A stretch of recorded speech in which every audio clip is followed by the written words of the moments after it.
तेची संत ज्यांचा हेत विठ्ठली नेनती काही टाना टोना नामस्मरणा वाचोनी काया वाचा आणि मने झाले चिंतने डुल्लती निळा म्हणे विरक्त देही. शेवटचं चरण फार महत्वाचं. निळा म्हणे विरक्त देही आठवची नाही विषयांचा नेने काही टाना टोना नामस्मरणा वाचोनी विठ्ठल विठ्ठल.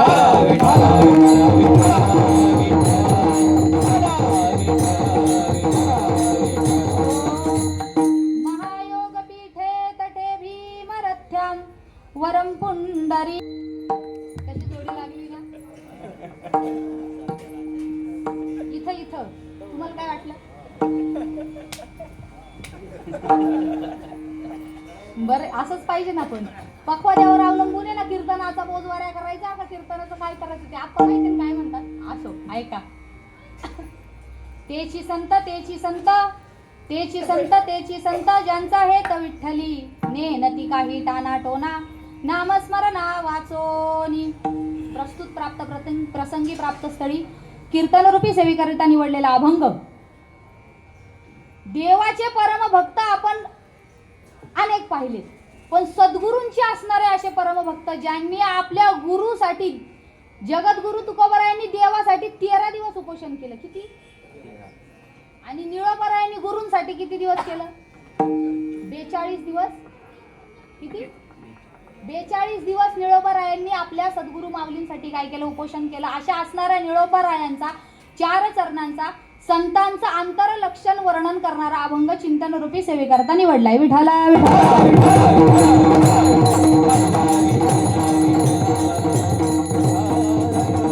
हो.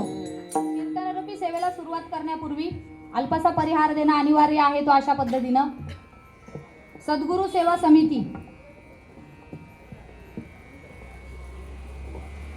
आयोजित श्री विना अखंड नाही का हरिनाम कीर्तन सप्ताह इथं चालू असलेला आजचे हे 9वं वर्ष आहे. कितवं? इथे चालू असलेला हा 9 वर्षापासून हरिनाम सप्ताह आणि आजची या सप्ताहाची माझ्याकडे आलेली ही सेवा आदरणीय आमचे देशमुख बाबा त्यांच्या संपर्कातून ही सेवा इथं माझ्या वाट्याला आली. आजची 3ऱ्या दिवसाची सेवा. मला वाटतं या गादीवरची सुद्धा ही माझी 3रीच सेवा आहे. बरोबर?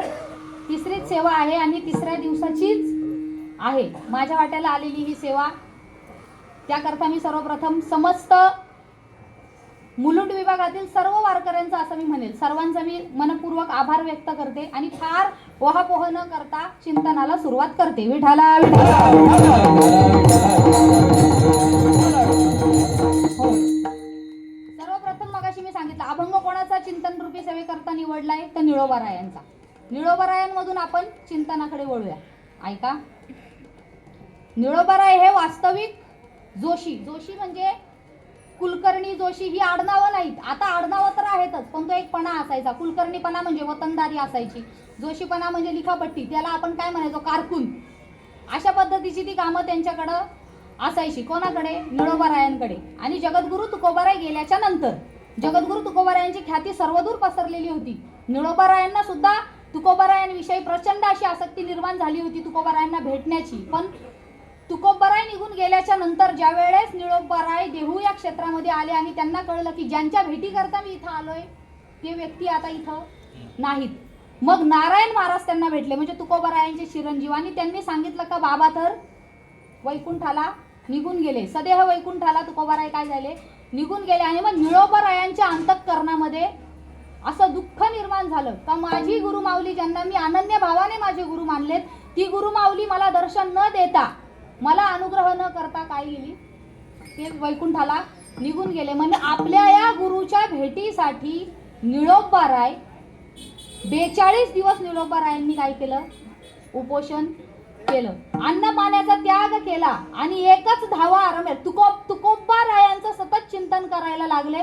त्यांच्या त्या देहाची कृश झालेली अवस्था पाहून भगवान परमात्मा प्रत्यक्ष काय आला, निळोबारायांना भेट देण्याकरता प्रत्यक्ष वैकुंठाहून भगवान परमात्मा आला. पण देवाला आलेलं पण मला सांगा, जीव जन्माला आल्याच्या नंतर जीवाचं परम प्रयोजन काय आहे, भगवंताची प्राप्ती होणे, आत्मस्वरूपाचं ज्ञान होणे, म्हणजे भगवंत कळणे हे जीवाचं काय आहे, परम प्रयोजन आहे. आणि मग हेच प्रयोजन निळोबारायांना त्याचं नाव न घेता सुद्धा त्याच्यासाठी आलं. म्हणजे भगवान परमात्मा प्रत्यक्षात निळोबारायांना भेट द्यायला आला. म्हणजे निळोबा उठ मी आलोय.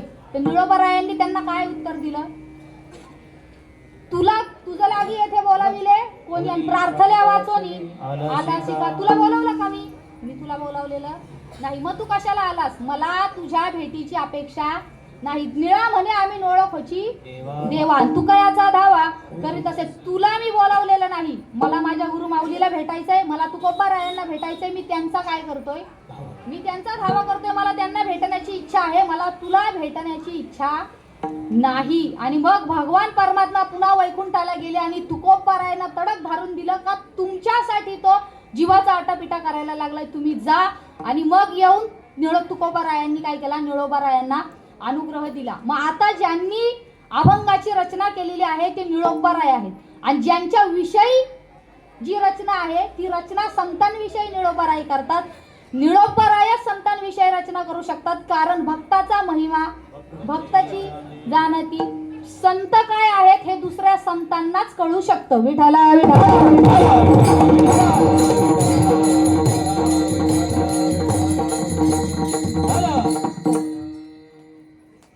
प्रत्येक मनुष्याच्या जीवनामध्ये संतांचा संग होणं फार गरजेचं आहे. का गरजेचं आहे, कारण तुकोबाराय म्हणतात, तुका म्हणे संता ध्याता परब्रह्मची येई हाता.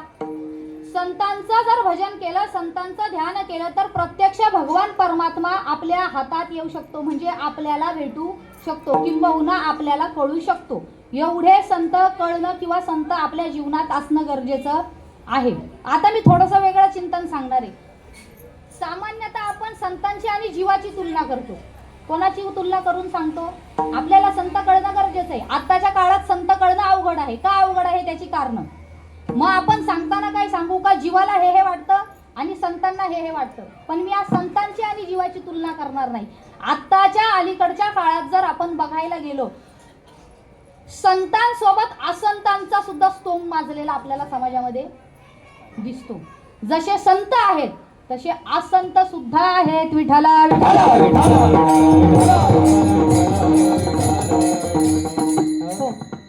उदाहरण सांगायचं झालं तर, आपण ज्या वेळेस शेतामध्ये पेरणी करतो, धान्य पेरण्याकरता आपण ते बीज, धान्याचं बीज काय करतो शेतात, शेतकऱ्याची अपेक्षा काय असते, आपण आता पेरणी केली तर त्याच्यातून काय निर्माण झालं पाहिजे, पिकाला काय, कशाची अपेक्षा, आपल्याला धान्याची अपेक्षा आहे. पण ज्या वेळेस आपण शेतात पेरणी करतो त्यावेळेस त्या शेतामध्ये किंवा त्या वावरामध्ये फक्त धान्याचंच पीक उगवतं का, त्याच्यासोबत गबाळ उगवत नाही का, गबाळ कळतं ना, म्हणजे गवत. आता आमच्याकडे गबाळ म्हणतात म्हणून मी गबाळ बोलून घेते, गवत नको असलेलं गवत. तसं संत आणि हे असंत दोन्हीही एकाच वेळेस असतात. विठाला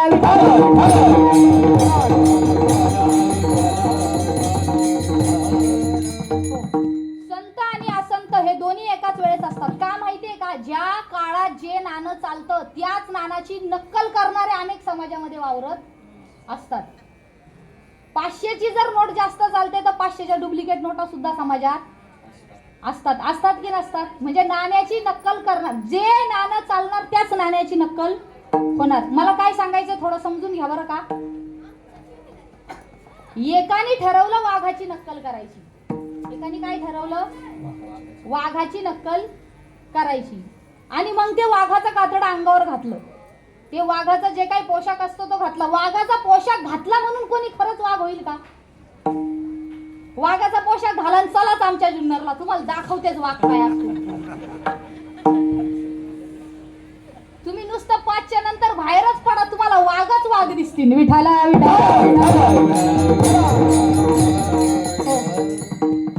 नुसतं वाघाचा कातडा अंगावर घातल्याने कुणी वाघ होऊ शकत नाही. तसं संत आणि असंत, संत ते संत आहेतच, पण असंतांकडे पाहिलं तर ते सुद्धा आपल्याला संतांसारखेच दिसतात. गारा असतात ना, गारा त्या लांबून पाहिल्या तर काय दिसतात? हिऱ्या तैशा गारा दिसती दुरून, तुका म्हणे धन न भेटे तो. पण त्याच गारा उचलून जर विकायला गेले तर पैसे भेटणार आहेत का? गारा लांबून पाहिल्या तर कशा दिसतात? हिऱ्यासारखा दिसतात, चमकणाऱ्याच आहे. लांबून पाहिलं तर हिराच दिसणार, जणू काही हिराच आहे, पण हातात घेतल्यावर नाही. मग असेच समाजामध्ये जे असंत वावरत असतात त्या असंतांना ओळखणं गरजेचं आहे. मग काही लोक असा प्रश्न निर्माण करतात, अरे पण संतांसारखे दिसतायत तर खरे, दिसतायत तर संतांसारखे ना, मग काय हरकत आहे? दिसायला संतांसारखे, पण ऐका, आपल्याला खायची चटक लागली, गुळ खावासा वाटला, वाण्याच्या दुकानातून आपण जाऊन गुळ आणला, आपण गुळ घेताना हा विचार करतो का त्या वाण्याला काही रोग झाला असेल का नसेल? आपणा लागी काम वाण्या घरी गुळ, त्याचे या ती गुळ काय की जे. अरे पण तुम्ही जर गुळ वाण्याकडून घेताय आणि त्याच्याच हाताला खरूज असेल, मग काय लक्षात येतंय का? ज्याच्याकडून विकत घ्यायचंय तोच जर आजाराने ग्रस्त आहे, म्हणजे ह्याचाच अगोदर आजार गेलेला नाही आणि आपण त्याच्याकडे औषध मागायला जातोय, परिणाम होईल का? विठाला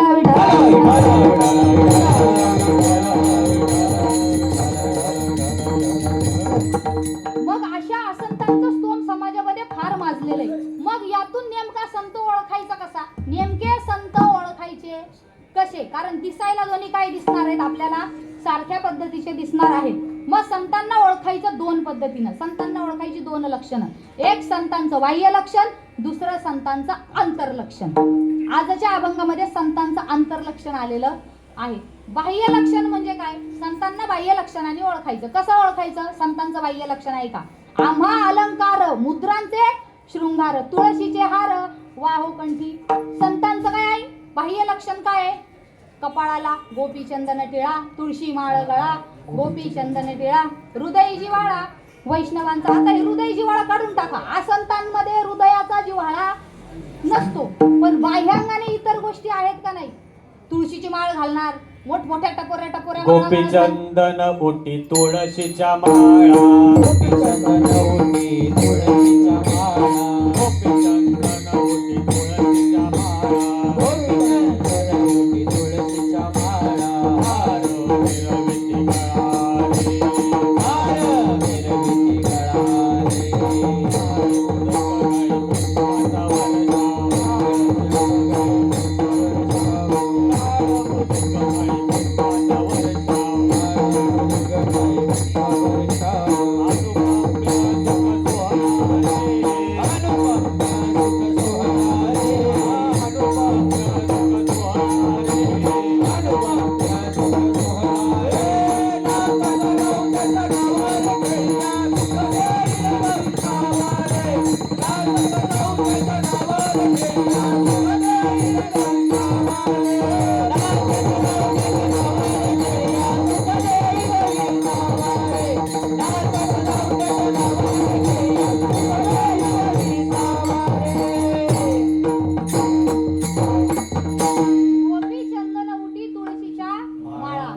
हार मिरविती गळाले, पुष्पांचा वर्षावा, अनुपम्य सुख सोहळा रे. संतांचं बाह्य लक्षण आहे काय? संतांचं बाह्य लक्षण आहे, संत मोठे मोठे काय काय तर पार कपाळ भरून टिळे, काय कायचे मोठ्या मोठ्या गळ्यातल्या माळा, पार बिंबीपर्यंत त्या माळा एवढल्या एवढल्या त्या गळ्यात तुम्हाला नाही म्हणते बरं का, एवढल्या त्या गळ्यात माळा घालणार आणि मग ते ऊर्ध्वपुंड्र काय आणि काय काय. पण आता एक सांगू, याच्या पुढे जाऊ, हे सगळं बाजारात विकत मिळेल आणि हे सगळं बाजारात विकत घेऊन कुणीही गळ्यात घालीन आणि कुणीही म्हणन मी संत आहे. पण याच्या पुढचं एक ऐका, संत होण्याची बाह्य लक्षणं बाजारात विकत मिळतील, पण संतपणा बाजारात विकत मिळेल का? संतपणा नाही, संतपणा मिळत या हाटी आणि हिंडता कपाटी राणीवनी. संतपणा बाजारात विकत मिळत नाही, तो अंतरात असणं काय आहे, गरजेचं आहे. विठाला म्हणून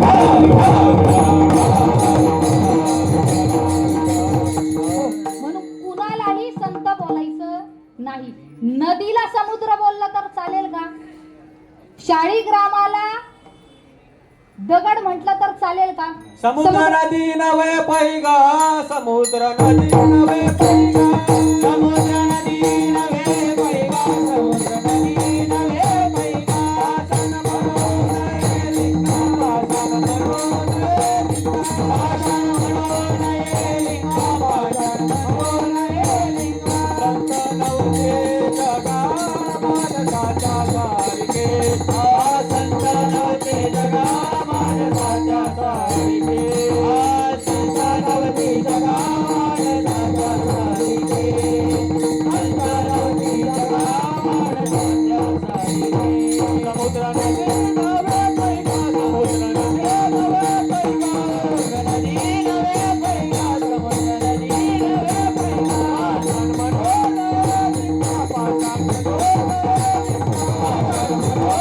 लिंगा, भाषण म्हणून ये लिंगा, भाषण म्हणून ये लिंगा, भाषण म्हणून ये लिंगा. नदी नदीच, नदीला समुद्राची उपमा देऊन जमणार नाही. समुद्र नदी नवे पैगा, पाषाण म्हणून ये लिंगा. पाषाण म्हणजे लिंगाला कोणी पाषाण म्हटलं तर चालेल का? मग तसंच आहे, आसंतांना संत म्हटलं तर गोंधळ होऊ शकतो. म्हणजे माऊलींच्या कीर्तनात मी एका ठिकाणी ऐकलं, ते म्हणतात साधूला साधू नाही म्हटलं तरी चालेल, तो काही तुमच्या बोकांडी येऊन बसणार, पण भोंदूला साधू म्हणू नका. बरोबर आहे का? एखाद्या वेळेस संतांना संत नाही म्हटलं तर काही बिघडत नाही. नका संतांच्या पायाला स्पर्श करायला जाऊ, पण आसंतांच्या नादाला लागू नका. विठाला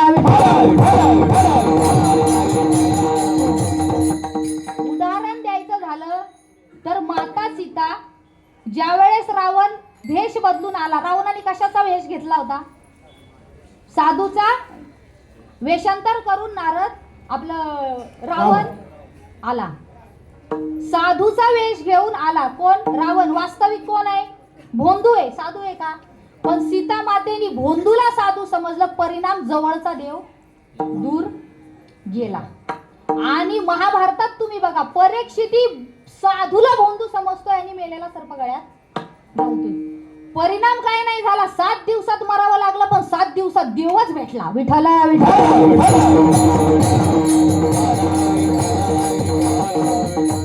मग अलीकड म्हणजे समाजाकडे ज्यावेळेस निळोबारायांची दृष्टी गेली, निळोबारायांच्या लक्षात आलं का समाजामध्ये जसं संत आहेत तसं संतांचं नक्कल करणारे आसंत सुद्धा अनेक वावरत आहेत, आणि समाजाचा कल संतांकडे न जाता आसंतांच्याच वाटेने जास्त गेलेला दिसतोय. म्हणजे समाजाला अजून संतांची पूर्णत्वाने अशी ओळख झालेली नाही. हे निळोबारायांनी पाहिलं आणि मग त्यांना असं वाटलं का समाजाला कळावं नेमकं संत कोणाला म्हणायचं. याच्याकरता निळोबाराय संतांचं अंतर्लक्षण सांगतात अभंगाच्या पहिल्या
तेची संत तेची संत ज्यांचा आहे विठ्ठले निळोपराय संतांचं अंतर्लक्षण सांगून सांगतात. कुणालाही संत म्हणू नका, त्यांनाच संत म्हणा.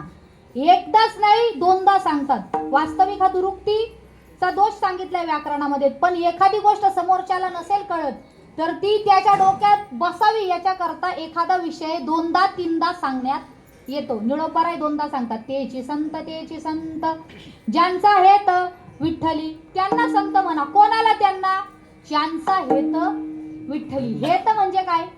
हेत म्हणजे प्रेम. ज्यांचं प्रेम देवावर नाही फक्त आणि फक्त देवावर आहे त्यांना संत म्हणा.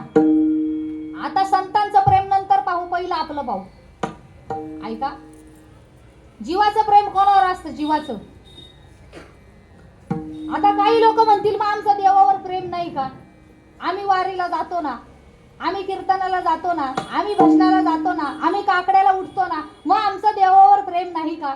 आपण कीर्तनाला जातो मान्य आहे ना, आपण दिंडीला जातो, वारीला जातो, सगळं मान्य आहे आपल्याला. आताच इथं चला लांब कशाला जाता, इथं लगेच प्रूफ करू आपण आपलं देवावर किती प्रेम. इथं बसलेल्यांपैकी किती लोकांच्या डोक्यात बाहेरच्या चपल्या जातील याचा विषय.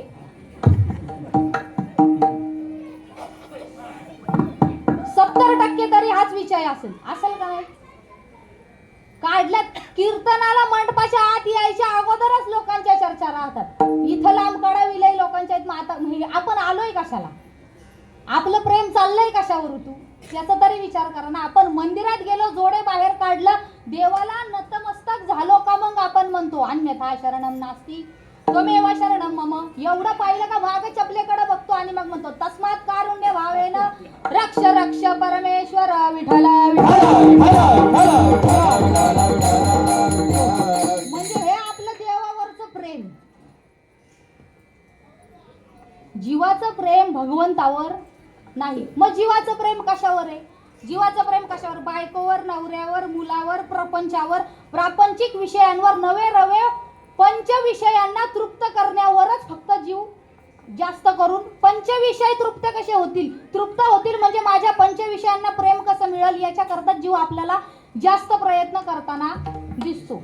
5 विषयांच्या प्रेमामध्ये हा जीव काय आहे? गुरफटलेला आपल्याला दिसायला. विषयोडी भुलले जीव, विषयोडी भुलले जीव, आता याची कोण करेल देवा, आता याची कोण करेल देवा, तुझे नारायण देवा, तुझे नारायण देवा.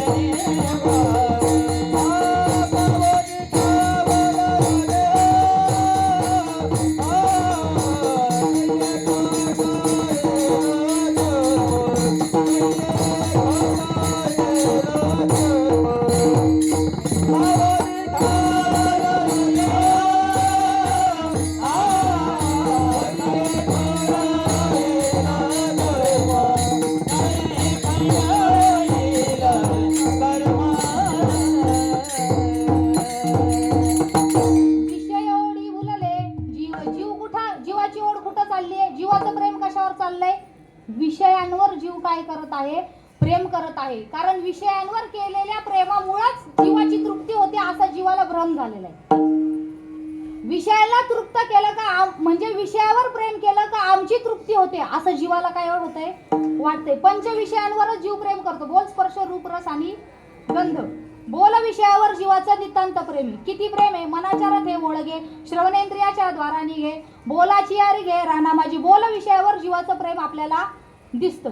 म्हणजे कीर्तनाला आलेले जवळजवळ 20% समाज तरी फक्त गाणं ऐकायला आणि पखवाद ऐकायला चाललेला असतो. याच्यावरून काय कळतं की जीवाचं प्रेम कशावर दडलेलं आहे, जीवाला कशाचा ध्यास लागलाय, कशाची आवड आहे. कानाला काहीतरी चांगलं ऐकायला मिळेल याची. म्हणजे जे अक्षर आहेत ती अक्षरं आपल्या कानांवरती पडतील याच्याकरता जीव काय म्हणजे ती पडली का आम्हाला बरं वाटेल. म्हणजे काय होईल, आम्ही तृप्त होऊ असं काय वाटतं जीवाला वाटतं. बोल विषयाच्या प्रेमात जीव गुरफटलेला दिसतो. स्पर्श विषयांमध्ये सुद्धा जीव स्पर्शाच्या नादाला लागून म्हणजे स्पर्शाच्या मागे प्रेम जीवाचं उतू चाललेलं आपल्याला दिसतं. त्वची प्रकृतीचा वाघोरा करी त्वचेची या मोहरा, स्पर्शाची या घोरा वना जाय. ज्ञानोबराय म्हणतात स्पर्श विषयामध्ये जीव गुरफटलेला दिसतो. भर कडाकाच्या थंडीमध्ये सुद्धा जेवण झालं का रात्री लोक आईस्क्रीम खाताना दिसतात. म्हणजे काय करतात, स्पर्श. आईस्क्रीम थंड पण आहे ना, हा आपलं गरम एखादा पदार्थ गरम गरम खावासा वाटतो. कितीही गरम असलं तरी आपल्याला वाटतो खाऊ. ती एक चटक लागलेली असते स्पर्शाची जीवाला. बर, दुसरं काय सांगितलं, बोल, स्पर्श, रूप विषयामध्ये आपल्याला जीव गुरफटलेला दिसतो. कोणे एके अवसरी निघोनी नेत्रांच्या द्वारी रूपाची डोंगरी सैरा हिंडे. ज्ञानोबराय म्हणतात रूप विषयामध्ये जीव गुरफटलेला आपल्याला दिसतो. चला, लय कोणावर टिप्पणी नाही करायची पण तरी सुद्धा सांगते. अनेक कीर्तनकार किती लाली लिपस्टिक लावून येतात. आता वास्तविक पाहता लावू नये पण आहे का नाही. म्हणजे रूप विषयामध्ये काय आहे, जीव गुरफटलेला आपल्याला दिसतो. बोल, स्पर्श, रूप, रस. रसामध्ये जीव गुरफटलेला दिसतो. रसनेची या वाटा निघोनी या सुबटा, रसाचा शिदर कुठा वाढव लागे. ज्ञानोबराय म्हणतात रस विषयावर जीवाचं प्रेम आहे. बोल, स्पर्श, रूप, रस. गंध विषयावर जीवाचं प्रेम आहे. हे नाही शुराने दे शुकरी निगणे गंधाची दारूने आवडे लंगी विठाला विठाला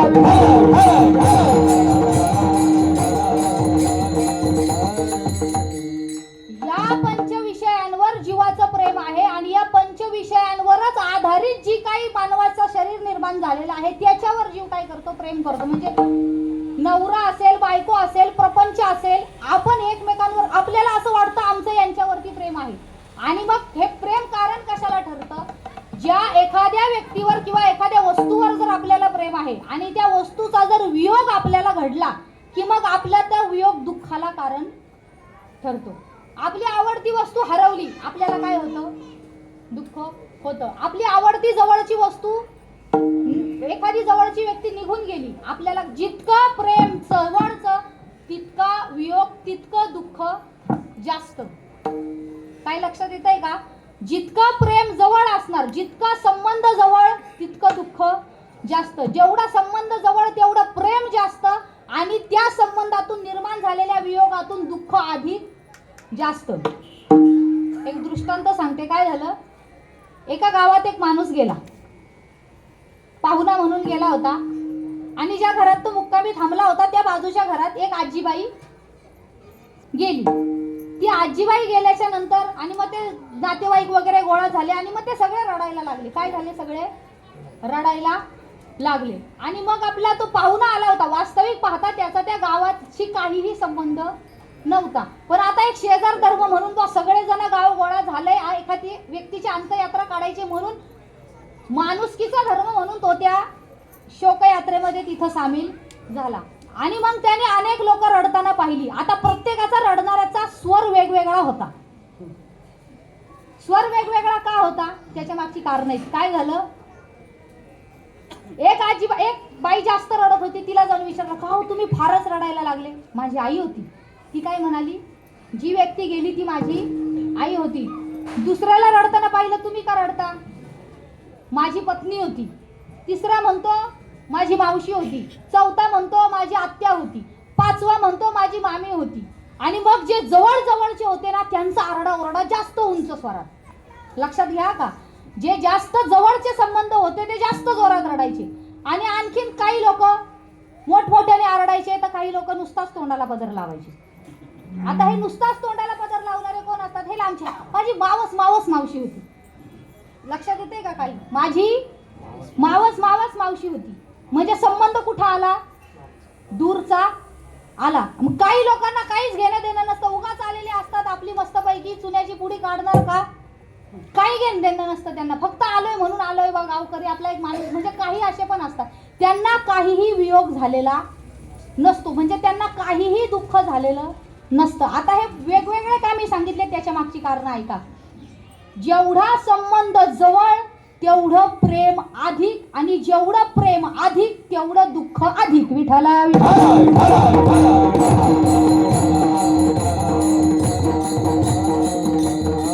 तैसा वियोग जेणे दुःखे तेथे जी शोक पोखे. काय म्हटलं ज्ञानोबरायांनी? जेवढा आपल्याला वियोग होणार त्या वियोगातून आपल्याला काय मिळणार आहे? तर दुःख निर्माण होणार आहे. म्हणून प्रेम करायचं असेल तर प्रापंचिक विषयांवर करू नका. थोड्या खालच्या भाषेत येऊन बोलते, दिसणारी जी काही गोतावळा आहे किंवा जी काही मंडळी आहे, मुळात वास्तविक पाहता भगवान परमात्मा सोडला तर प्रेम करण्या लायक या समाजात कुणीच नाही. विठाला विठाला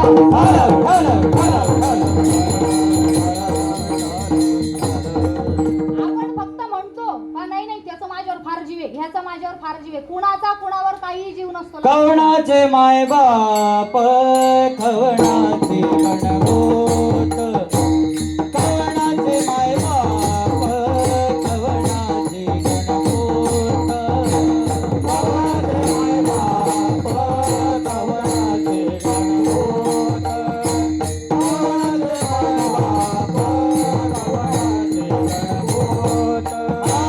कवणाचे माय बाप खवणाचे गणगोत, कवणाचे माय बाप खवणाचे गणगोत, कवणाचे माय बाप खवणाचे गणगोत,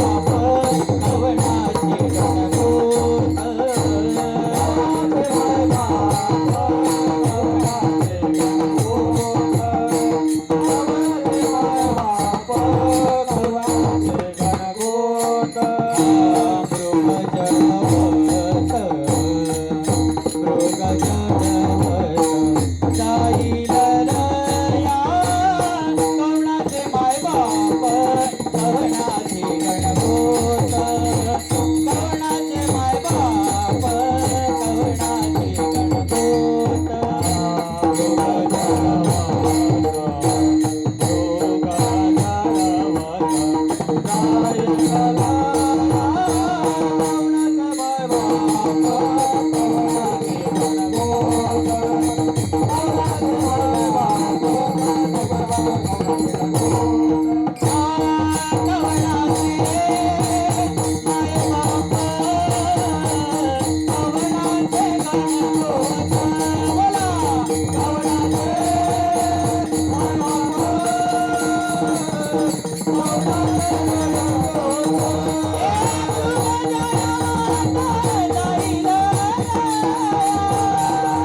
कवणाचे माय बाप खवणाचे गणगोत,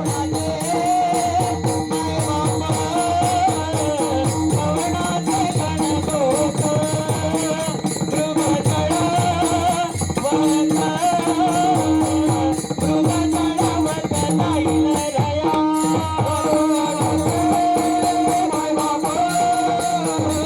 कवणाचे माय बाप खवणाचे गणगोत, कवणाचे माय बाप खवणाचे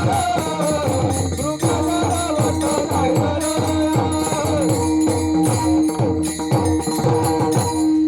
कवणाचे माय बाप कवणाचे गणगोत, मृग जळावरत जाईल लया. काय सांगितलं? कुणी नाहीये कुणाचं, आपण उगाच धरून बसलो ह्याचं माझ्यावर फार प्रेमान, त्याचं माझ्यावर फार प्रेमान, माझं त्याच्यावर फार प्रेम. कुणाचं? मी म्हंटल ना, एकमेव भगवान परमात्मा आणि सद्गुरु माऊली संत सोडले तर जगावर जगातली एकही व्यक्ती प्रेम करण्याच्या लायक नाही हेच म्हणणार मी. प्रेम करण्याच्या लायक नाही. आपण म्हणतो ह्याचं त्याचं प्रेम आहे, काही कुणाचं कुणावर प्रेम नसतं. ऐकलं असेल दृष्टांत, पण तरी सांगते विषयाला अनुसरून आलाय म्हणून. काय झालं? एकाचं नवीन लग्न झालं, एकाचं नवीन आता ते नवीन असलं का कसं लय रंगून संगून असते. नवीन असलं का लय रंगून संगून असते.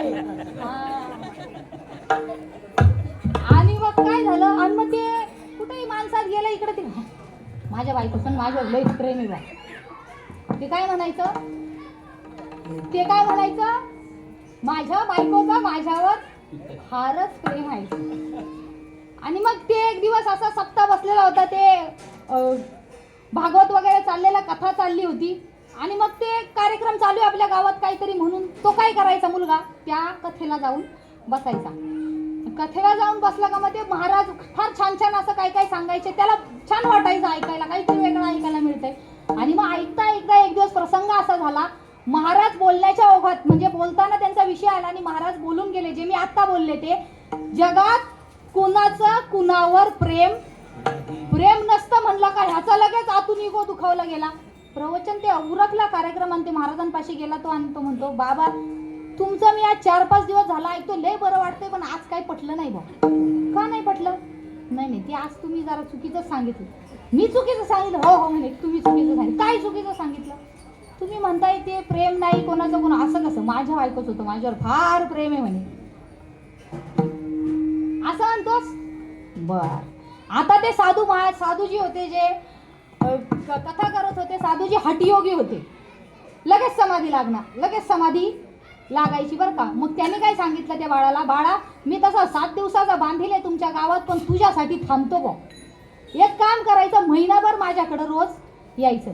साधूजींनी त्या मुलाला बोलून घेतलं स्वतःपाशी आणि साधूजींनी त्याला हठयोगाची शिक्षा शिकवली, म्हणजे हठयोग कसा करायचा जेणेकरून लगेच समाधी लागणं. महिनाभरात त्या पोराला निर्विकल्प समाधी लागायला लागली.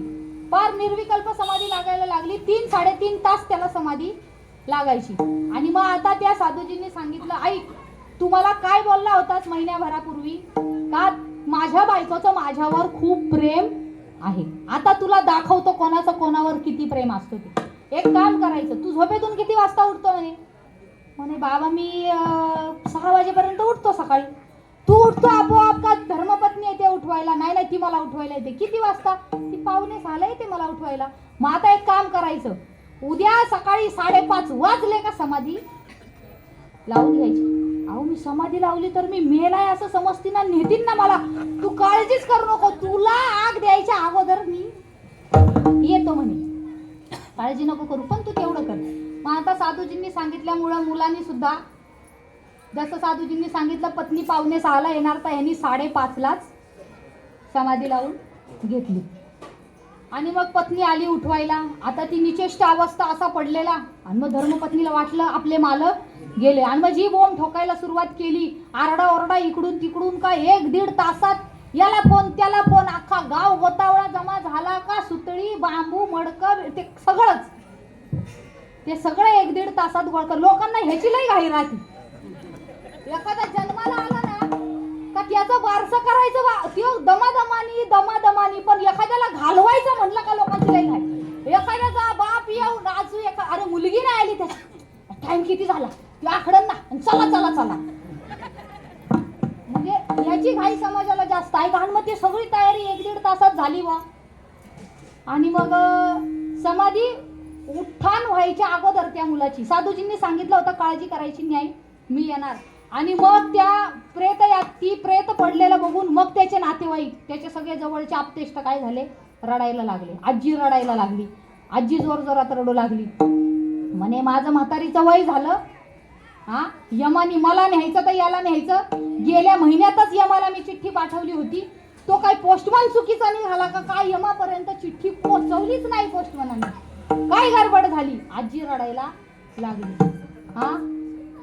आजोबा रडायला लागला. 100 एकर जमिनीचा मालक आहे म्हणे मी. कोण? आजोबा म्हणतो मी 100 एकर जमिनीचा मालक आहे. माझं पोरग निव्वळ बावळट आहे, माझा नातू हुशार आहे. 100 एकर जमीन नातवाच्या नावावर करायची होते. म्हाताऱ्या मसनात जाणार तू. आता तू अजून तुझ्या नावावर ठेवलीसच का? म्हणे मला न्यायचं, माझ्या नातवाला नेलं. आई रडायला लागली. एकुलता एकच होता. आता मी काय वांज म्हणून राहू का? आता काय करायचं? बाप रडायला लागला. सगळेच मला वेड्यात काढतात. हा बिचारा एक शहाणा होता, तर देवानी त्याला सुद्धा नेलं. धर्मपत्नी म्हणायला लागली, आता मी काय उघड्या कपाळाने जगू का? जो आरडा ओरडा आणि जो रडण्याचा आवाज. आणि मग एक तितक्यात ते साधू महात्म्यांनी त्यांच्या अंगणातून प्रवेश केला. आणि मग येणाऱ्या साधूजींना बघितलं आणि मग तर आणखीन जोर जोरात रडायला सुरुवात केली. साधूजी म्हणाले, काळजी करू नका, जरा थांबा. हे जे मेलेलं बाळ आहे ना, हे जे प्रेत पडलेलं आहे, या बाळाला मी जिवंत करू शकतो. या बाळाला मी काय करू शकतो? जिवंत करू शकतो. जिवंत करू शकतो म्हणल्या बरोबर आजोबा म्हणाले, साधूजी तुम्ही जिवंत करा, जंक्शन पुण्यतिथी. ऐकून घ्या, तुम्ही जिवंत करा म्हणे. काय करायचं फक्त सांगा. साधूजींनी सांगितलं काही नाही करायचं, एक ग्लासभर दूध आणायचं. एक ग्लासभर दूध साधूजींनी सांगितल्याप्रमाणे आणलं. साधूजींनी खिशात हात घातला, एक पावडर काढली. ती पावडर त्या दुधात टाकली, चमच्याने हलवली. चमच्याशिवाय कामं होत नाहीत हे मला सांगायचं आहे. आणि मग ती पावडर चमच्याने ढवळली आणि मग तो ग्लास असा समाजाच्या पुढे धरला आणि म्हणे, हे बघा, जो कोणी व्यक्ती हे दूध घेईल ती व्यक्ती मरेल आणि हे बाळ जिवंत होईल. आता मला सांगा, किती जण दूध घेतील? किती जण घेतील दूध? आलेले नातेवाईक तर अंगणातूनच पसार झाले, म्हणे आम्ही पोचवायला येतच नाही, आम्ही चाललो, राम राम. नातेवाईक कौनाचे कौनाचे गणगोत गेला अंगणातूनच पळून, थांबलं नाही. आणि मग साधूजींनी ते ग्लास धरलं. आजीबाईला म्हणलं, आजी तुझी चिठ्ठी पोस्टमननी नाही दिली ना, मी देतो बाई, पण तू घे. वा वा आजी म्हणते, अजून माझा एक दात नाही पडला तोंडातला, तू मला पोचवतो का म्हाताऱ्या? जा म्हणली. मी घेणार नाही. आज्याला म्हणलं, तुला 100 एकर जमीन नावावर करून द्यायची होती ना नातवाच्या, तू तरी आजा म्हणायला लागला, सोपं आहे का तेवढं?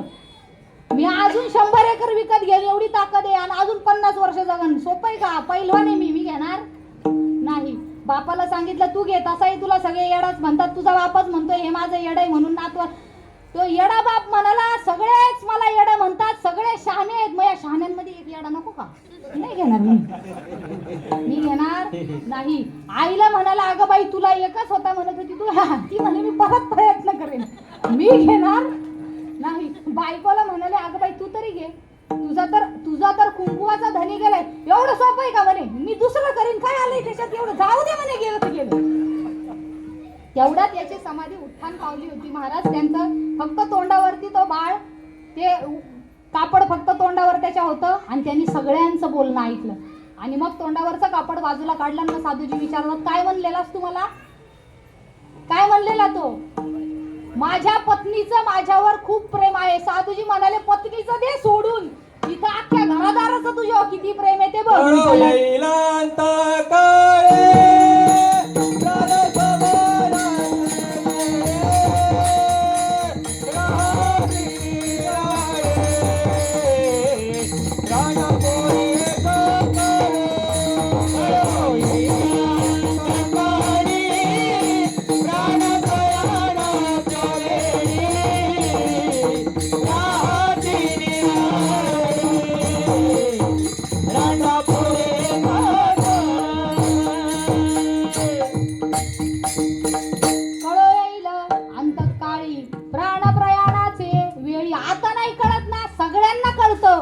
जेव्हा जीव निघायची पाळी येते ना, तेव्हा कळती. साधू संत बोंबा मारून मारून गेले, पण कोणी ऐकलं नाही. विठाला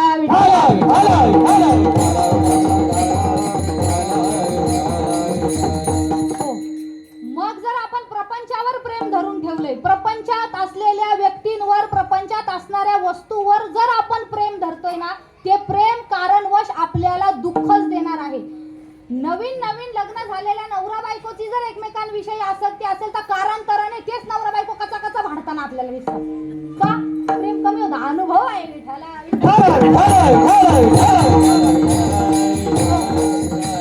आता त्या घरोघरी मातीच्या चुली, सगळंच तिकडं असतंय. नवीन नवीन जेवढं गोड आहे तेवढं म्हातारपणापर्यंत जाईपर्यंत राहतं का गोड सांगा?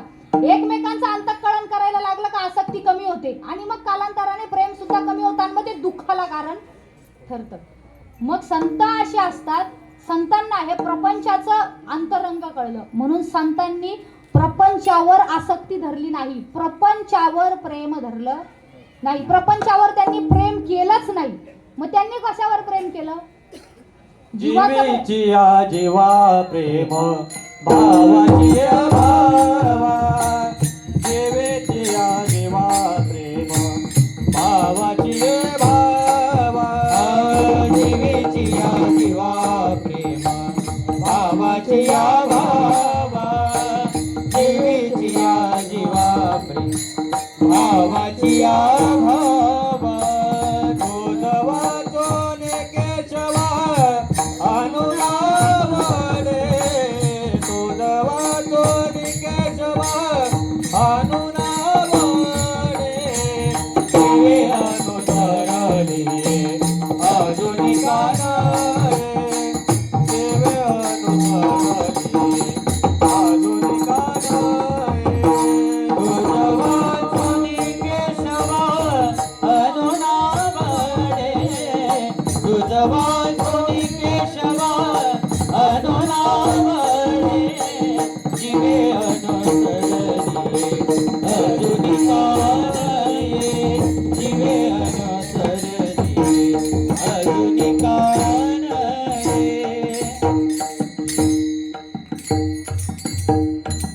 जीवीची या जीवा प्रेम भावाची या भावा तुझं वाचुनी केशवा आणू नावडे. संतांना केवळ आणि केवळ भगवान परमात्माच आवडतो, किंबहुना ते फक्त भगवान परमात्म्यावरच प्रेम करतात. आणि निरुपचारा प्रेमा विषय जो का पुरुषोत्तमा ते तुझे नव्हेची आत्मा ऐसेची जाणावे विठाला विठाला. त्यांना दुसरं तिसरं काहीच आवडत नाहीत. प्रपंचातील विषय संतांना आवडत नाहीत. आवडत नाहीत म्हणजे संत प्रेम करू नका असं म्हणत नाहीत. ते प्रेम करा म्हणतात, फक्त तुमच्या प्रेमाचा विषय बदला. आपल्या जीवाचा विषय प्रेमाचा असतो प्रपंच, आणि संतांचा प्रेमाचा विषय असतो विषय तो त्यांचा झाला नारायण नावडे जनधन माता पिता नावडे जनधन माता पिता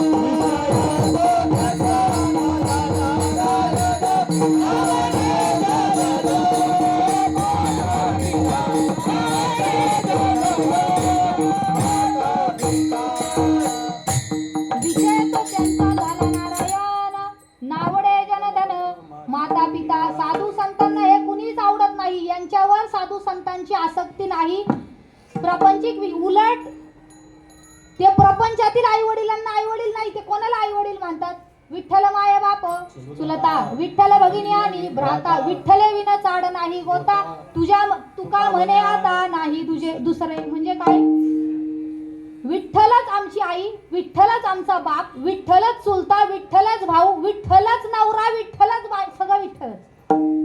साधू संत जे आपण आसक्ती प्रापंचिक विषयावर धरतो, ती प्रापंचिक विषयाची आसक्ती संत खोडून टाकतात आणि त्यांची आसक्ती त्यांचं प्रेम ते भगवंतावर करतात. म्हणजे त्यांचा विषय प्रेमाचा काय होतो? भगवंत होतो. विठाला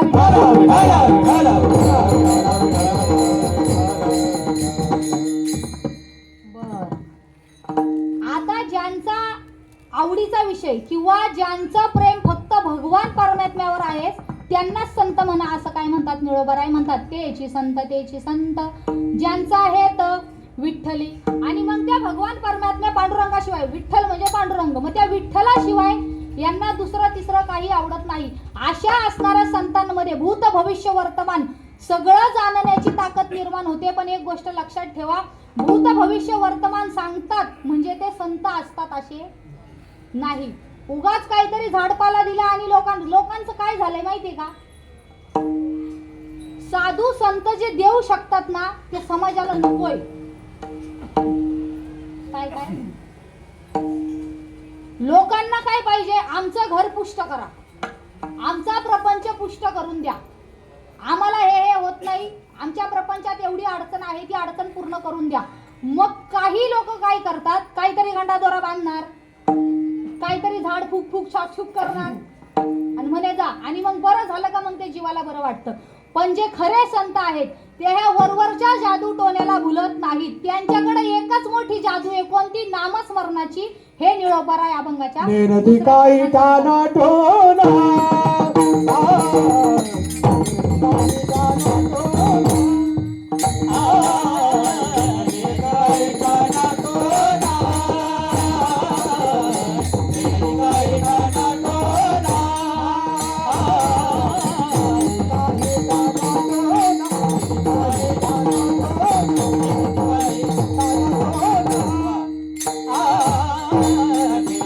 Ah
मी मगाशी म्हटलं ना, लोकांनी थोडंसं सांगितलं आमचं हे बरं करून द्या, आमचा प्रपंच सुधारून द्या, का आपल्याला लगेच वाटतं वा वा संतच आहे बरं का, साधूच आहे बरं का. पण साधू कधीही काहीतरी चुकीच्या क्रिया करायला भाग पाडत नाही. पण समाजाचं मोठं दुर्दैव आहे, समाज चमत्काराशिवाय नमस्कार करीत नाही. एक दृष्टांत सांगते. काय झालं, मच्छिंद्रनाथ ज्या वेळेस राणीच्या राज्यात होते, त्यावेळेस जेवायची वेळ व्हायची आणि गोरक्षनाथांना म्हणजे शिष्य, गोरक्षनाथ त्यांचे शिष्य गोरक्षनाथांना म्हणायचे माझ्यासाठी भिक्षा मागून आण. आणि मग गोरक्षनाथ भिक्षा मागण्याकरता जायचे. पण 3-4 दिवस सलग अशी क्रिया झाली का गोरक्षनाथ उशिरा यायचे, लवकर यायचे नाही. तोपर्यंत उशीर झालेला असायचा, भोजनाची वेळ काय झालेली असायची, निघून गेलेली असायची. आणि मग 2-4 दिवस असाच क्रम चालू राहिला. मच्छिंद्रनाथांनी विचारलं, गोरक्षा का रे बाबा रोज रोज उशिरा येतो? म्हणे ते सांगण्यासारखं नाही, पण मी आणलंय ना गुरुजी, तुम्ही घ्या. नाही नाही म्हणे, काय प्रॉब्लेम आहे, मी येतो बघायला, चल. आणि मग दुसऱ्या दिवशी मच्छिंद्रनाथ आणि गोरक्षनाथ दोघेही त्या गावात भिक्षा मागण्याकरता गेले. आता भिक्षा मागण्याकरता मच्छिंद्रनाथांनी कटोरा हातात घेतला आणि गावात भिक्षा मागायला सुरुवात केली. आणि मागता मागता मच्छिंद्रनाथ म्हणतात, कटोरा भर आटा देगा उसको ब्रह्म दिखाऊंगा. काय म्हणतात मच्छिंद्रनाथ? प्रत्येक दाराशी जायचे आणि म्हणायचे, कटोरा भर आटा देगा उसको ब्रह्म दिखाऊंगा, असं मच्छिंद्रनाथ म्हणायचे. लोक विचार करायचे, हा आपल्याला ब्रह्म दाखवणारे, या ज्या अर्थी आपल्याला दाखवणारे त्या अर्थी याला दिसला, आणि ज्याला ब्रह्म दिसलाय त्याला कटोरावर आटा नाही तयार करता येत स्वतःचा स्वतः. हल म्हणे, निघ म्हणती, काय तू? लोक दरवाजा लावून घ्यायचे. आता वास्तविक पाहता मच्छिंद्रनाथांचा तेवढा अधिकार होताच, पण समाज विचित्र. माझं लक्षात घ्या, म्हणे ज्याला ब्रह्म दिसलंय त्याला कटोरा भर आट्याची काय गरज? लोक असे आणते मच्छिंद्रनाथांना काढून लावायचे. मच्छिंद्रनाथ कटोरा रिकामाच घेऊन परत गावाच्या वेशी बाहेर आले. वेशीवर गोरक्षनाथ उभे होते. म्हणे काय झालं? नाही दिलं म्हणे कोणी भिक्षा, चला म्हणे माझ्यासोबत, परत मी तुम्हाला दाखवतो कशी भिक्षा आणायची. आणि मग गोरक्षनाथ गेले आणि मग ती योग साधनेची जादू दाखवली. आणि मग ते पतंगीचा दोरा असा आकाशात सोडला आणि मग त्याच्या टोकावर जाऊन मांडी घालून बसले. कोण? गोरक्षनाथ. त्याच्या टोकावर जाऊन मांडी घालून बसले. बसल्याबरोबर लोक जे गाव गोळा झाला का, फळ काय, धान्य काय, पोतीच्या पोतीत गोरक्षनाथांच्या समोर आणून ठेवली. म्हणजे मला काय सांगायचंय, लोक आहे ना खऱ्याकडे जात नाहीत. आता ते पण काही खोटं नव्हतं, पण मला काय सांगायचंय त्याच्यातून लक्षात घ्या, चमत्काराशिवाय लोक नमस्कार करीत नाहीत. विठाला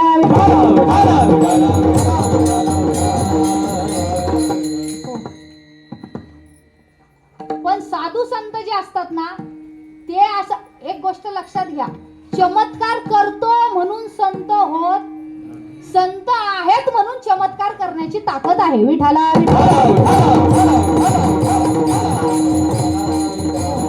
पण साधू संत असा काही टाना टोटका याला मान्यता देत नाहीत. उलट साधू संत सगळ्यात मोठी जी जादू आहे, सगळ्यात मोठा टोटका आहे, त्याचं नाव नामस्मरण.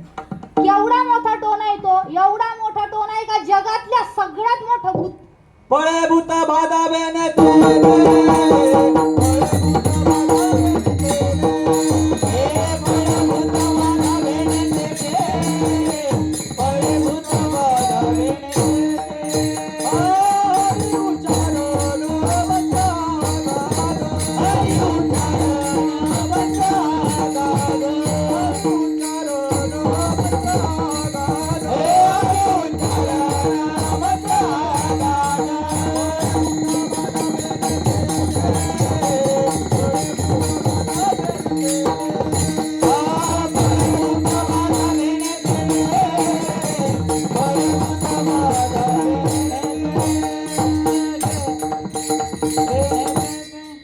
हरे उच्चारण मंत्र हा आगाध पळे भूतबाधा भय न तेथे. भगवंताच्या नामस्मरणात एवढी ताकद आहे, किती मोठं तुम्ही भूत त्याच्या समोर उभं करा, त्याचा टिकाव लागणं शक्य नाही. ते आता थोडंसं विनोदाच्या अनुषंगाने सांगू का, तात्या म्हणतात, तात्यांच्या कीर्तनात मी ऐकलंय म्हणून सांगते. पूर्वीच्या काळात भूत होती, पूर्वीच्या काळात. आता भूत शिल्लक राहिली नाही. मग आताची भूत गेली कुठं? नाही, हा उमेश महाराज, पण त्यांनी सुद्धा तात्यांचं ऐकून म्हटलेलं आहे आताची भूत कुठे आहेत? आताची भूत विधानसभेत आणि राज्यसभेत आहेत. विठाला विठाला विठाला. हो. एवढं जरी मोठं भूत असलं ना तरी ते भूत पळवण्याची ताकद आहे कोणात? हरी उच्चारण मंत्र हा गाद फळे भूत बाधा बहिण देते. बरं भगवंताच्या नामस्मरणामध्ये जे संतांकडे नामस्मरण आहे त्या नामस्मरणामध्ये एवढी ताकद आहे. जे सगळ्यात मोठं भूत आहे जे पंढरीला आहे, पंढरीचे भूत मोठे, त्या सगळ्यात मोठ्या भूताला सुद्धा आपला गुलाम करून ठेवण्याची ताकद आहे. कशात? नामस्मरणाच्या जादूत. मग असे असणारे साधू संत इतर कसल्या तरी झाडफूक पाल्याला मान्यता देत नाहीत. ने नती काही टाना टोना नामस्मरण वाचोनी विठाला विठाला.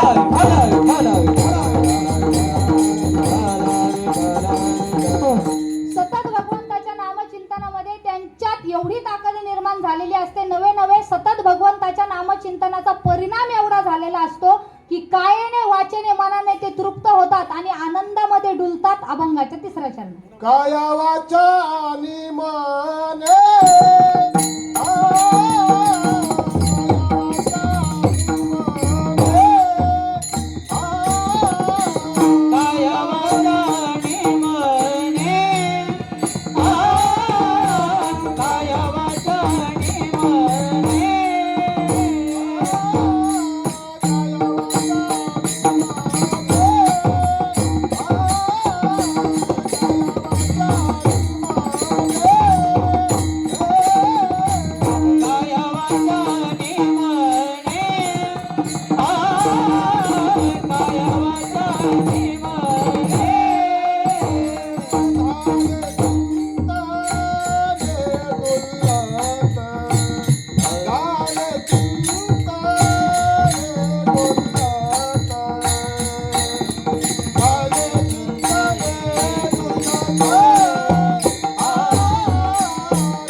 नामस्मरणाची जादू इतकी पसरते की असे असणारे संत कायेने वाचेने मनाने तृप्त होतात. काय होतात? भगवंताचं नामचिंतन असं आहे जे तृप्त करणारं आहे. कशा कशाला तृप्त करतात? कायेला वाचेला आणि मनाला काय करतं? भगवंताचं नामचिंतन तृप्त करतं आणि तृप्ती झाल्यामुळं मग आनंदाच्या उकळ्या फुटतात. त्याच्यानंतर जोपर्यंत जीवाला तृप्ती नाही तोपर्यंत आनंद नाही. कायेने तृप्त करतात, वाचेने तृप्त करतात, मनाने तृप्त करतात. काय? भगवंताचं नामचिंतन. विठाला विठाला. त्यांच्या इंद्रियांची इतकी तृप्ती झालेली असते भगवंताच्या नामचिंतनाने. कायेची तृप्ती सांगायची झालं तर जनाबाईंची इतकी तृप्ती होती का त्यांची तर काया विठ्ठल विठ्ठल म्हणतच होती, पण त्यांनी स्पर्श केलेली वस्तू सुद्धा त्या गौऱ्या सुद्धा विठ्ठल विठ्ठल म्हणत होता. वाचेची इतकी तृप्ती होते की जगद्गुरु तुकोबाराय म्हणतात, माझी मजा झाली अनावर वाचा छंद या नामाचा घेतला. असे वाचा अनावर होते भगवंताच्या नामचिंतना मध्ये. मनाने सुद्धा ते काय करतात, तृप्ती, मनाची तृप्ती भगवंताच्या नामचिंतनाने होते. का एकदा का प्रापंचिक विषय सुटले का भगवंताच्या ठिकाणी वृत्ती दृढ झाली का तिथून मन परत येत नाही. लाचावले मन लागलीसे गोडी हे जीवेन सोडी आईसे झाले.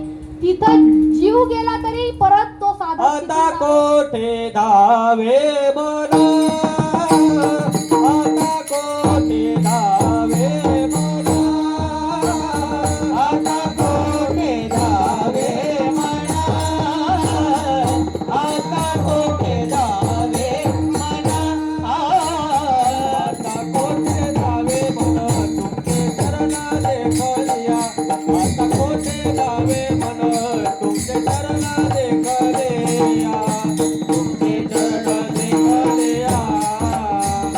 मागा गेला शेर गेला, अवघाराचे आनंद.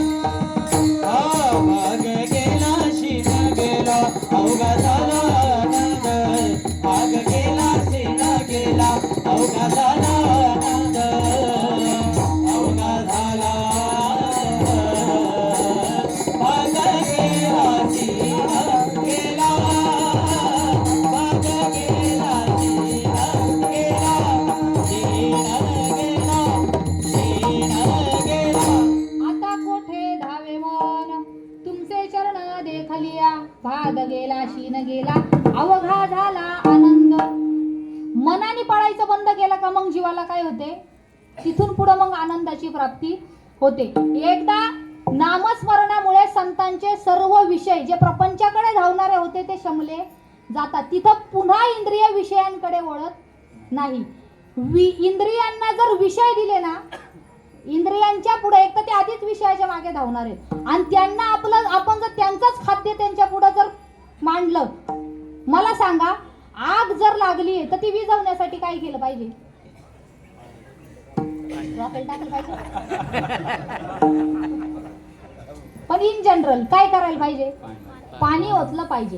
पण तेच आग विझवण्यासाठी जर आपण त्यात आणखी लाकडच टाकू लागले तर ती आग विझणार आहे का, ती विझू शकत नाही. एवम इंद्रियांची विषयासक्ती तेने विकार दृढ होती.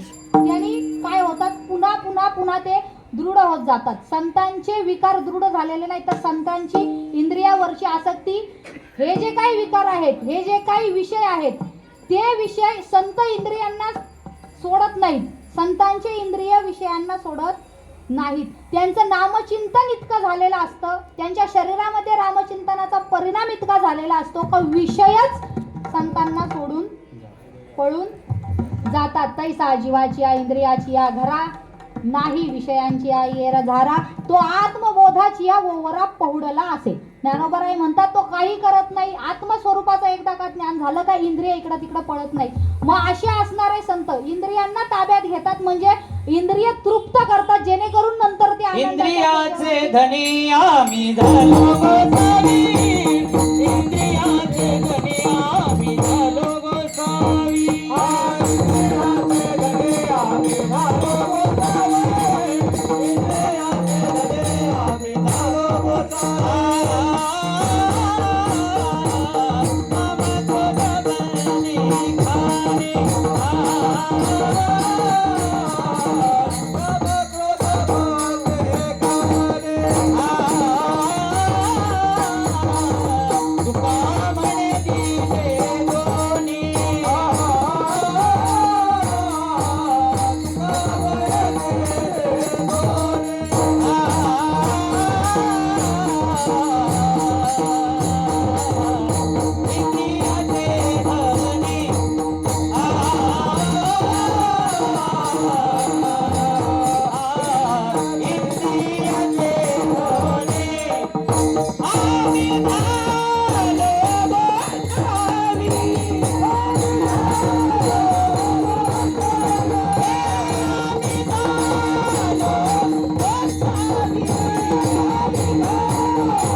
तुका म्हणे दिले दोन्ही इंद्रियांचे धनी आम्ही झालो गोसावी गरजोहारीचे पोवाडे मेळवू वैष्णव वागडे.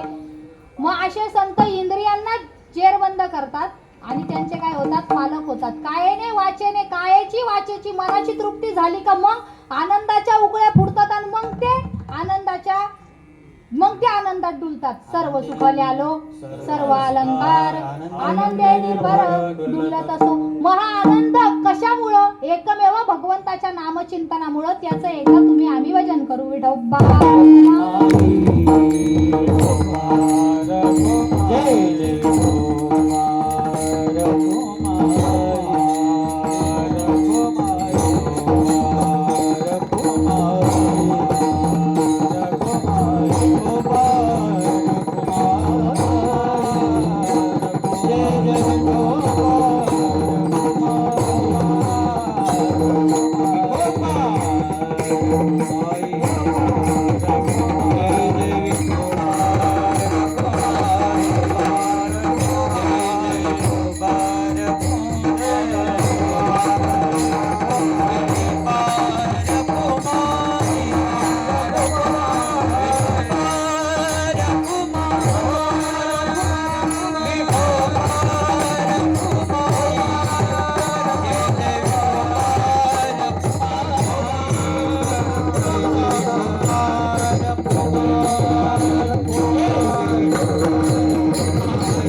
जे आनंदामध्ये डुलतात एकदा का आनंदाचा पारावार संतांना शिल्लक नाही राहिला का तिथून पुढचा परिणाम काय होतो. मग त्यांना आपला देह ठिकाण्यावर आहे का नाही याची सुद्धा काहीच तमा असो ऐसा कोठे आठवची नाही देहीच विदेही भोगदशा. निळोबाराय म्हणतात संतांना त्यांचा देहाचा विसर पडतो. त्यांना विषय काय आहे आठवतच नाहीत. अभंगाच्या नीळ म्हणे विरक्त देही नीळ म्हणे विरक्त देही नीळ म्हणे विरक्त देही. निळामने विरक्त देही आठवची नाही विषयाचा. आणि मग शेवटच्या चरणामध्ये निळोबाराय म्हणतात ज्याचं मन तृप्त झालं एकदा साधूंना कायेने वाचेने मनाने तृप्ती झाली का मग त्या स्वतःचा देहभाव सुद्धा विसरून जातात. तुम्ही एखादा दारुड्या पाहिला का. दारुड्या ओरिजिनल म्हणजे पार तो पडणारच गटारात पडणारच. त्याला तो विषय इतका अधीन झालेला असतो म्हणजे इतका गुंगी चढलेली असते का त्याच्या अंगावरचे कपडे कुठं तर तो कुठं याची त्याला भान राहत नाही. जो भगवंताच्या नामस्मरणामध्ये तल्लीन झालाय त्याला स्वतःच्या देहाचा विसर पडतो. त्याला देहाचं भान राहत नाही. एक शेवटचा दृष्टांत सांगते. 5 मिनिटं मला परत बोलायचंय पुन्हा ऐका. उशीर होऊ लागला का नाही ना. झाला तरी चालेल. मी काय रोज रोज येते का. ऐका बसा. आणि मग काय चाललेलं हा संतांना देहाचा विसर पडतो. काय झालं एक शेवटचा दृष्टांत देते. तुकोबारायांच्या घरी त्यांचा मेहुणा जेवायला आला. तुकोबारायांचे मेहुणे ते काय केले जेवायला आले. म्हणजे पाहुणे म्हणून जेवायला नाही आले. नाही तर तुम्ही म्हणणार मेहुणे जेवायलाच येतात काय नाही. जेवायला नाही येत पाहुणे म्हणून आले. आणि मग आता आपला भाऊ कधीच्या काळी पूर्वीच्या काळात काय भाव पूर्वीच्या काळात आत्ताच्या काळासारखं नाही. आता सगळ्या सुविधा जवळ झाल्या. आता भाऊ इकडून एक पाय मुलुंडवरून उचलला का दुसरा पाय जुंधळात लगेच. पूर्वी तसं नव्हतं. 4-4, 5-5 वर्षांनी कधीतरी भाऊ कधीतरी बाहेरचा एखादा पाहुणा त्या सासूर वासनीच्या घरी येत असायचा. आणि मग आलेल्या भावाला आता ते हालाकीचे दिवस, मग काहीतरी वाण्याकडून उसनवारीने आणलं आणि मग तो पूर्णावरणाचा स्वयंपाक जिजाबाईंनी केला. आणि मग स्वयंपाक केला, पण भाऊ आल्याच्या आनंदात महिलांचं एवढं असतंय ना, भाऊ लांबच राहिला. एखाद्या सोबत आपल्या बायाचा कुत्रा जरी आला ना शेपूट हलवत तरी त्यांचा आनंद पाहायचा. परत माता मावल्यांचा म्हणजे माझ्या माहेरचं आहे ना हे महत्वाचं राहतं. आणि मग ते जिजाबाईंचा भाऊ आला आणि मग त्यांनी तो स्वयंपाक वगैरे केला, पण आनंदाच्या भरात मीठ कोणत्याही पदार्थात घातलं नाही. आणि मग ते जेवण वाढलं, ताटं वाढली आणि मग तुकोबारायांना आणि जिजाबाईंचे भाऊ जेवायला बसले. जेवायला बसल्याबरोबर जसं त्यांच्या भावांनी तोंडात हाच घातला एक उचलून, तसं काय झालं त्यांना कळून चुकलं का याच्यात मीठ नाही. पण बाजूला कोण बसलेत? बाजूला दाजी बसलेत. दाजींचं चाललंय एका मागोमागे, जिजे पुरणपोळी, जिजे सार, जिजे भजी, जिजे भात. त्यांचं चाललंय म्हणे ज्याच्या घरी आपण, लक्षात घ्या याच्या मागे शास्त्र आहे, ज्याच्या घरी आपण जेवायला जातो कधीतरी पाहुणे म्हणून, तो मालक जर गपचूप खात असेल ना, पाहुण्यांनी म्हणूच नाही मीठ वाढान साखर वाढान हे द्या, जसं असेल तसं खायचं. हे थोडक्यात मला सांगायचंय, ऐका. आणि मग त्यांनी विचार केला जे मालक आहेत त्यांचंच चाललंय एका मागोमागे एका आपण कशाला मागायचं बिचारे कसं तरी. पण ते आता आळणी जेवण कुठं गिळण का. आणि मग ते थोडंसं खाल्लं आणि ताटावरून उठले. आणि मग दोघांचं जेवण झालं आणि मग जिजाबाई जेवायला बसल्या. जिजाबाई जेवायला बसल्या आणि पहिलाच घास तोंडात घातल्या बरोबर जिजाबाईंच्या लक्षात आलं का सगळे पदार्थ आळणी आहेत का. उठल्या तसाच कंबर खोचले. तुकोबाराई बाहेर बसले होते. तुकोबारायांना म्हणतात तुम्हाला काही कळतं का नाही, कधीच्या काळी माझा भाऊ आला बिचारा अर्धपोटी जेवणावरून उठला, काय झालं म्हणजे कशाला कावायला लागलीस, तुम्हाला कळत नाही का, एका सुद्धा पदार्थात मीठ नाही, तुम्हाला सांगता नाही आलं का. त्यावर तुकोबारायांनी दिलेलं उत्तर काय, आम्ही खातो का सया सांगाती, कैसे हे लागते नेनोमुखी. अगं बाई मी काय खातोय माझं मलाच कळत नाही का. प्रत्येक घासाच्या माग रामकृष्ण हरी रामकृष्ण हरी, देवाचं नामचिंतन जे इतकं गोड आहे ते खातोय म्हणल्यावर जेवण आळणी आहे, कडू आहे, तिखट आहे हे मला कळत नाही.